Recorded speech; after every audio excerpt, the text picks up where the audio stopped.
వైకుంఠ ఏకాదశి పేరు ఎలా వచ్చిందో తెలుసుకుందాం. వైకుంఠ ఏకాదశి అనే పేరులో వైకుంఠ, ఏకాదశి అనే రెండు పదాలు ఉన్నాయి. వైకుంఠ శబ్దము ఆకారాంతము పుంలింగము. ఇది విష్ణు ఉండే స్థానాన్ని కూడా సూచిస్తుంది. చాక్షు మన్వంతరములో వికుంఠ అనే ఆమె నుండి అవతరించిన విష్ణువు వైకుంఠుడు అయ్యాడు. అదే కాక జీవులకు నియంత, జీవులకు సాక్షి, భూతములు స్వేచ్ఛా విహారమున అణిచేవాడని కూడా అర్థాలు ఉన్నాయి. ఈ రోజు పూర్తిగా ఉపవాసించాలి. తులసి తీర్థం తప్ప ఏది తీసుకోకూడదు. ద్వాదశి నాడు అతిథి లేకుండా భుజించకూడదు. ఈనాడు ఉపవసించిన వారు పాప విముక్తులవుతారు అని అంటారు. ఉపవాసం వల్ల జీర్ణాశయానికి విశ్రాంతి లభించడం ఆరోగ్యప్రదం. ఈ సైంటిఫిక్ ప్రకారంగా, ఆయుర్వేద ప్రకారంగా కూడా ఉపవాసం ఎంతో మేలు చేస్తుంది శరీరానికి. ఆధ్యాత్మిక సాధకులు ఆరోగ్య సుస్థిరతకు ఉపవాసం యొక్క దివ్య అస్త్రము. ఔషధము సేవించేటప్పుడు అనుపానంగా చేయవలసిన పథ్యమే ఉపవాసము. లంకనం పరమ ఔషధం అనే నానుడి తెలిసిందే. ఉప అంటే దగ్గరగా, వాసం అంటే ఉండటం, దైవానికి దగ్గర వాళ్ళు అనేది ఉపవాసంలోని ఆశ్రయం. పూజ, జప, ధ్యానం లేదా ఉపాసన మొదలైన సాధనాల ద్వారా మనసును మాధవుడిపై లగ్నం చేయాలి. ఏకాదశి వ్రత నియమాలు: దశమి నాడు రాత్రి నిహారికులై ఉండాలి. ఏకాదశి రోజు మొత్తం ఉపవాసం ఉండాలి. అసత్యం ఆడరాదు, స్త్రీ సాంగత్యం పనికిరాదు, చెడ్డ పనులు చేయరాదు, దుష్ట ఆలోచనలు చెయ్యకూడదు. ఆ రోజంతయో జాగరణ చెయ్యాలి, అన్నదానము చెయ్యాలి. వైకుంఠ ఏకాదశి ఈ ఏడాది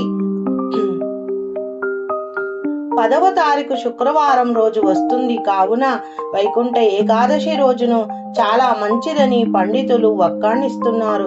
ఈ రోజు ఏ చిన్న దానం చేసినా అపార ఫలితం ఇస్తుందని, అందుచేతనే ముక్కోటి ఏకాదశి రోజున నిష్ఠతో పూజ నియమాలు ఆచరించి పుణ్య ఫలములతో పాటు కార్యసిద్ధి చేకూరుతుందని, దాన ధర్మముల వలన పాపకర్మములు నశిస్తాయని పండితులు చెప్తున్నారు.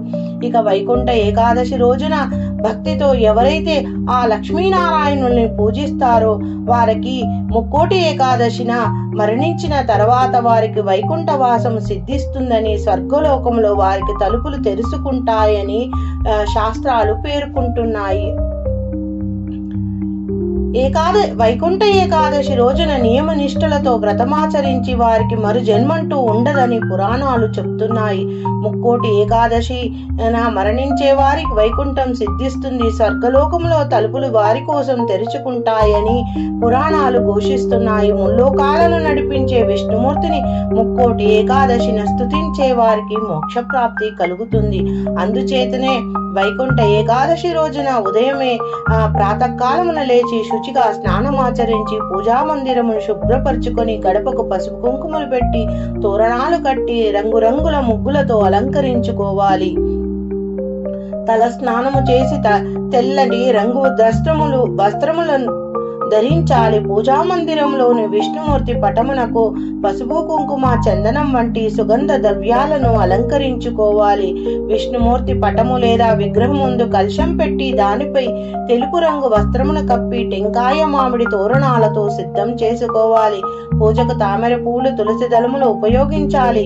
ఇకపోతే వైకుంఠ ఏకాదశి రోజున జాజి పూలతో అల్లిన మాలను విష్ణుమూర్తికి సమర్పించినట్టయితే సర్వ పాపాలు తొలగిపోతాయని పురాణాలు చెప్తున్నాయి.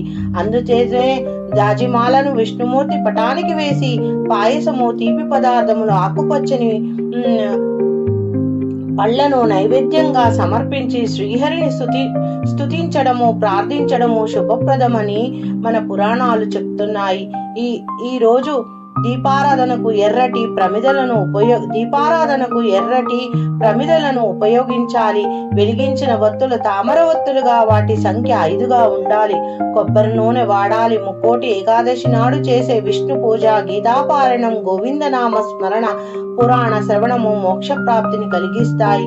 ఇవన్నీ చేయలేకపోయినా ఓం నమో నారాయణ అని లేదా ఓం నమో భగవతే వాసుదేవాయ అనే మంత్రాన్ని 108 సార్లు జపించడం ద్వారా అన్ని కార్యములో దిగ్విజయంగా పూర్తవుతాయి, సఫలమవుతాయి. ఇక ఏకాదశి రోజు విష్ణు ఆలయాలు, వెంకటేశ్వర స్వామి ఆలయాలు, రామాలయాలు ఎంతో ఘనంగా జరుపుకుంటారు. Thank you for watching my video. Please subscribe and